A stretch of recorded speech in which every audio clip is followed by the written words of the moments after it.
What's going on, y'all? It's your boy Ken Freeman with another quick episode of Prolific Minds Podcast. I appreciate you for tuning in. This is a crazy subject today, a crazy video that has come out. I know I'm a little late with it. That's a couple days. I actually, had a busy weekend. So, but I saw this Diddy video over the weekend, and it's like one of the sickest things I've ever seen in my life, man. I really couldn't believe it. And now all of the things that have been said about Diddy are being said now. It's like how could you how could one not believe it almost, you know what I'm saying? Everything now because that video was so graphic of him putting his hands on Cassidy the way he did, man. So now it's like if somebody would do that, you know what I mean? It's like what wouldn't they do? You know what I mean? Like all the accusations, all of the depraved, like sick shit. It all has a reason to be believed now. You know what I mean? And then just uh just so much praise to the strength of Cassie. I got so much respect for that woman to deal with the things she did for all those years, and still I don't know how her mental space is now. I'm sure that has altered her completely, that relationship with that much abuse. And from what I understand, like that much like mental, physical, and emotional abuse, for her to still, have capacity to, stand up for herself and to fight back and to go for a lawsuit, you know what I mean? And to put that information out there without allowing the fear that I'm sure he instilled in her to keep her from going in that direction. That's a lot. That's strength. That's power. That's standing up for what's right because I know that in her, you know, in her voicing her truth and her pain, despite the danger she most likely put herself in, she not only allowed the world to see what she went through and to, give the world an opportunity to embrace her and to give her grace and to quiet the naysayers that said that she was just out for money. She also saved the next woman or any women that probably was dealing with Diddy or thought about dealing with Diddy. Like after you see something like that, I don't give a fuck how much money you got or how much power and influence you got. That's gonna turn people off from wanting to deal with you in any way. So I got so much love and respect for Cassie, but not only surviving through that entire ordeal, but also having the strength and the resilience and just the just the fearlessness to come out and say what happened and speak her truth. I forever support that, forever vibe with that.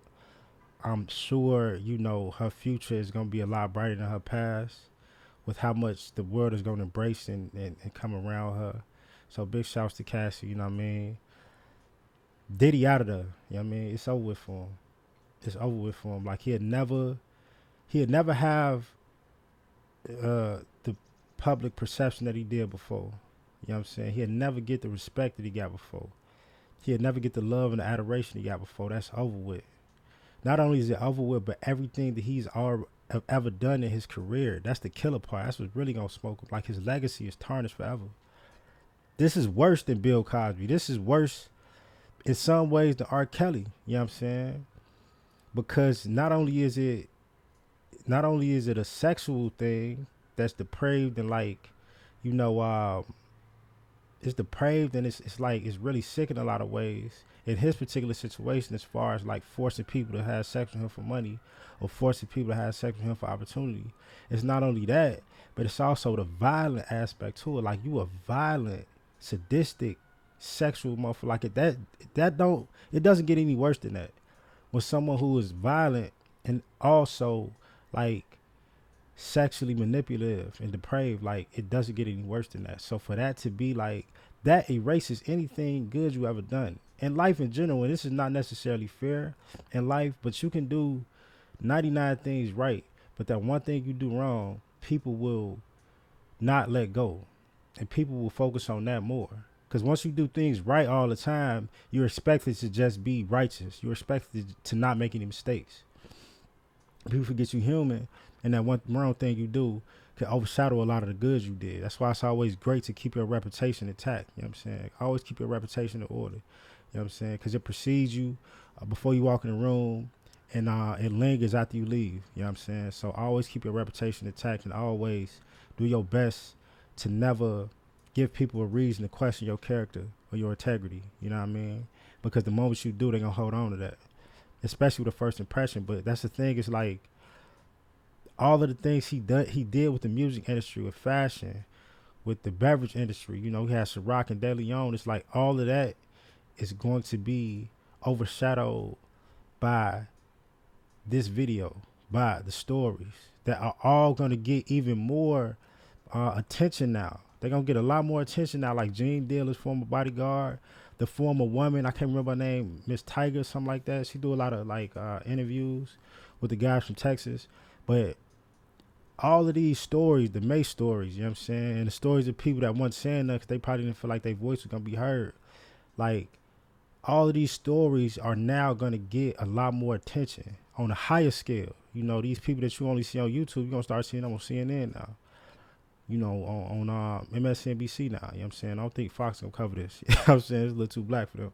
But that's the thing though, it's like all of these stories that have been told about Diddy that have been on the internet for years that didn't really diminish his career, that wasn't really gaining any traction, because the things that's going on about Cassie, that he was like basically using her as a sex slave, this has been on the internet for years. Just people have been saying this for years, but it wasn't getting any like it remained irrelevant because people didn't believe it, because Diddy, he just came off as such a like successful people for some reason just have like this aura of goodness. Like I'm sure he's been generous his whole career. Then you know, people just associate success with you know, with righteousness. You think, okay, man, this guy can't be that bad. He wouldn't be so successful if that was true.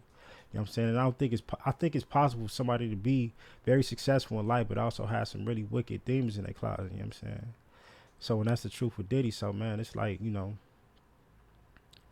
big honor and respect to Cassie. It's over with for Diddy. You know what I'm saying? That's all I'm saying. Don't kick him too much while he out of there. Because I feel for his kids. You know what I'm saying? What his kids going to have to go through. Like, you know, what they going to have to constantly hear people say. Because people going to be real disrespectful. You know what I'm saying? They'll take out the sins of the father on the kids. You know what I'm saying? So I can just imagine what his kids got to go through, the way that they look at their father now, to hear all these stories. And you know how social media and the internet is like you can't get away from it. And the trolls are going to be trolling. They're going to be trolling like forever with this. You know what I'm saying? So I feel for his kids and what they got to go through. You know what I mean? And yeah, it's crazy. It's like, it's not just about the legacy of Diddy. Like, his legacy is connected with so many other people.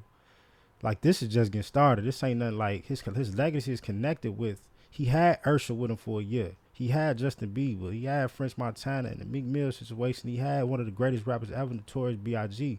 Now, I don't like, Big was a different type of dude. You know what I'm saying? Like, really from the streets. Really like, you know, I feel like if it wasn't for Big, it wouldn't have been no Puff. So it wasn't like a situation back then where, like, you know, Puff, I feel like, can manipulate Big the way he was able to after the success. You know what I'm saying? The Bad Boy success. But that's the thing, though, is like, that legacy is going to be like tarnished. Not even Big legacy is not tarnished in the sense that he's going to be associated with what Puff did. Like, oh, Big must have been on that too. But because their legacies and their history is so connected, it's like, damn, can we even play certain songs with Puff on the hook? You know what I'm saying? Can we play certain songs where it's big song, but Puff he on the chorus, or he ad-libbing? Like, damn, can we even play that anymore? You know what I'm saying? And now that's going to diminish Big. You know what I'm saying? Bad Boy in general, all of the greatness that came from the artists that came through Bad Boy, you know what I'm saying? The Maces, the Craig Max, you know what I'm saying? The, you know, Faith Evans and all them, like, you know, it's crazy. It's crazy how, you know, how that man allowed power and money to, you know, basically like turn him into a devilish person in a lot of ways, you know what I'm saying? Like, I wish he would have been able to get ahead of that, you know what I'm saying? Because not only did he, you know, really alter and in a very negative way the life of a woman like Cassie or any other people that came across him where he was, where he was devilish in a sexual and violent way. But look at the image that you put out here for the black man, dog. Look at the image you put out here for the black man, Diddy. I live on the north side of Chicago, you know what I'm saying? It's a predominantly white neighborhood. It's 2024. Obviously, I've been living for a few years. I earned enough to live in this area. I earned enough to reside amongst these, white folks, which it's not something I like to hang my hat on. It's just truth. You know what I'm saying? It's convenient. It's a convenient area for me. But to this day, these people see me over here all the time. I park on the block. Ooh, I've been living here. To this day, man, motherfuckers still cross the street when they see me coming down the street. You know what I'm saying? I had a situation where a motherfucker, I'm walking down the street, it's at night in my neighborhood, and this white guy coming towards me. This man goes, I'm thinking he's finna cross the street, but he just wanted to get as far from around me as he could. So he just went in the street, went around his car until he knew that I was further enough behind him. Then he got back on the sidewalk. You know what I'm saying? That's the type of shit. That's the type of shit that's still going on today with these ignorant ass, prejudiced and racist people that's in our society. But the reason why that happens is because there is this stigma attached to a black man, especially a dark-skinned black man, especially a young, dark black man, that we are inherently violent, that we are inherently criminal. You know what I'm saying? Like, we got that perception of us. And a lot of it is because how the media has been portraying us. Like you see us on the news, it's all about some violent shit. It's all about some, we sell drugs and we steal, kill, to destroy. Like, we the devils, you know what I'm saying? Which is so far from the truth, A lot of the things that we do, that some of us have done to get those labels, were caused by situations that were out of our control. We were put in environments. There were systems in place that caused us to have to stoop to a lower level to survive, or stoop to a lower level because of the frustration of living in a society but getting treated like a second-class citizen. That frustration breeds, those things that people use to make us something to be feared. But all of us ain't like that. And if you was aware and you understood that, hey, these people have been through some things that no one else has. These people have had opportunities taken from them, and not given the same chances that we had. You know what I'm saying? They wasn't given this equity, you know what I'm saying, that we trying to push now in this new generation. But at the same time, it's like, that's not what's thought about amongst these goofy ass. It's not all Europeans. Sometimes it's Latins, you know what I'm saying? Sometimes it's other black people. I've had black people cross the street when I was walking down the street type shit, you feel me? It don't happen as often, but it's more so the European culture. And I'm not saying it's all Europeans, but this is my experience that I experienced today in 2024. You know what I'm saying? But that's the thing, is like, the reason for that is not only the ignorance of those people, but it's also the image that as black people we do sometimes project, you know what I'm saying, in the media. You know what I'm saying? So knowing how ignorant certain people are, to see this powerful mogul who's been successful for decades have his legacy taken away and tarnished because of something like this, these violent, sadistic acts, what you think they're going to think about us now? And I don't give a fuck about what people think about me. You know what I'm saying? Especially not on no racial shit. I think racist people are some of the most childish, ignorant people in existence. And it's funny to me now. It's funny somebody like that across the street, you know what I'm saying? But at the same time, what if that motherfucker that across the street is a judge that decide my fate as a young black kid? Or someone who can decide whether or not I should get this loan for my business, this loan for my crib, and shit, he just got a natural fear of somebody that looks like me. So he's not gonna give me that loan. They're not gonna come and shop at this business I open, whether I'm selling clothes or food or, wine or shit. If I want to sell wine, I need a liquor license, and I come in there and they see me like, oh no, we gotta figure out a way to deny this nigga. This violent criminal don't need nothing. You know what I'm saying? Whether I am, and that's the thing, that's the killer part. It's like, if you got anything on your background, you pretty much out of there in so many ways in life. And that's not fair. Because what you did or what somebody did or what I might have did in my past does not define who I am today. But even if you've never done anything in your life outside of the law, you'll get treated like you lawless because of the skin, because of the complexion, because of your culture and your heritage. You know what I'm saying?